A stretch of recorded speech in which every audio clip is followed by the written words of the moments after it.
दोस्तों, वीडियो शुरू करने से पहले अगर आप भी टीवी सीरियल्स के लेटेस्ट अपडेट सबसे पहले पाना चाहते हैं तो हमारे चैनल को सब्सक्राइब करें, वीडियो को लाइक करें और बेल आइकॉन जरूर दबाएं ताकि आने वाले हर नए अपडेट की नोटिफिकेशन आपको सबसे पहले मिले।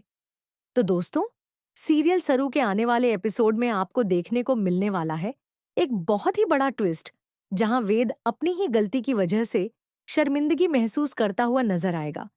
कहानी में अब ऐसा मोड़ आने वाला है जहां सरू की जिंदगी में एक बार फिर से बड़ा तूफान खड़ा हो जाएगा।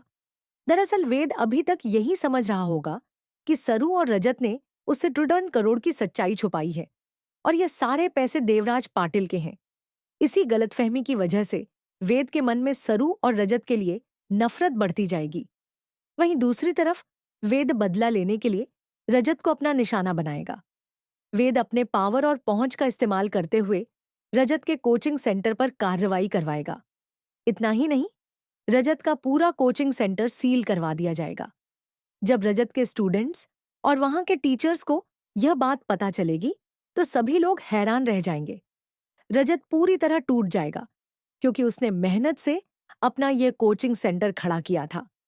लेकिन दोस्तों, जब सरू को यह बात पता चलेगी कि वेद ने सिर्फ गलतफहमी की वजह से रजत का करियर बर्बाद कर दिया है, तब सरू बहुत ज्यादा गुस्से में आ जाएगी। सरू मजबूर होकर वेद को सारी सच्चाई बताने का फैसला करेगी। सरू वेद से कहेगी कि जो आरएस 10 करोड़ मिले हैं, उनका देवराज पाटिल से कोई लेना देना नहीं है, बल्कि यह पैसे अन्नपूर्णा ने खुद रजत के बड़े भाई को दिए थे ताकि सरू के नाम पर बॉन्ड खरीदे जा सकें। लेकिन दोस्तों, यहां सबसे बड़ा ट्विस्ट तब आएगा जब वेद सरू की बातों पर भरोसा ही नहीं करेगा। वेद को लगेगा कि सरू उसे बचाने के लिए झूठ बोल रही है। तभी वेद सीधे अन्नपूर्णा को फोन करेगा और उनसे पूरी सच्चाई पूछेगा। दूसरी तरफ अन्नपूर्णा भी वेद को सारी सच्चाई बता देंगी। अन्नपूर्णा साफ शब्दों में कहेंगी कि उन पैसों का देवराज पाटिल से कोई संबंध नहीं है और सरू ने हमेशा सच का साथ दिया है। जैसे ही वेद को पूरी सच्चाई पता चलेगी, वैसे ही उसके पैरों तले जमीन खिसक जाएगी। वेद को एहसास होगा कि उसने बिना सच जाने सरू और रजत को कितना गलत समझा। इतना ही नहीं, उसने अपनी नफरत में आकर रजत का कोचिंग सेंटर भी बंद करवा दिया। अब वेद के चेहरे पर सिर्फ पछतावा दिखाई देगा। वेद को खुद पर शर्मिंदगी महसूस होगी कि उसने जल्दबाजी में इतना बड़ा फैसला ले लिया। इसके बाद वेद सरू के सामने आएगा और उससे माफी मांगने की कोशिश करेगा। वेद कहेगा कि मुझे सच्चाई नहीं पता थी। अगर मुझे पहले सच मालूम होता तो मैं कभी ऐसा नहीं करता। लेकिन दोस्तों, सरू इस बार बिल्कुल भी शांत नहीं रहने वाली। सरू गुस्से में वेद को खरी खोटी सुनाएगी। सरू कहेगी कि आपने जो कुछ भी रजत जी के साथ किया, वह सिर्फ मेरी वजह से किया, क्योंकि मैंने आपको छोड़कर रजत जी को अपना जीवन साथी चुना। सरू आगे कहेगी कि आपको हमेशा यही लगता रहा कि हर फैसला सिर्फ आपके हिसाब से होना चाहिए, लेकिन अब मेरी जिंदगी से आपका कोई लेना देना नहीं है।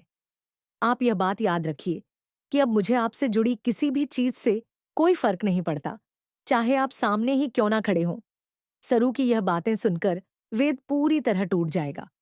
लेकिन दोस्तों, वेद भी सरू को जवाब देते हुए कहेगा कि फर्क उसी को पड़ता है जिसे किसी से मतलब होता है, और मुझे आपसे कोई मतलब नहीं है, मिसेस सरस्वती बजाज पाटिल। वेद की यह बातें सुनकर वहां माहौल और ज्यादा इमोशनल हो जाएगा। तभी वहां रजत आ जाएगा और पूरा माहौल बदल जाएगा। रजत को देखते ही वेद उसके सामने हाथ जोड़ देगा।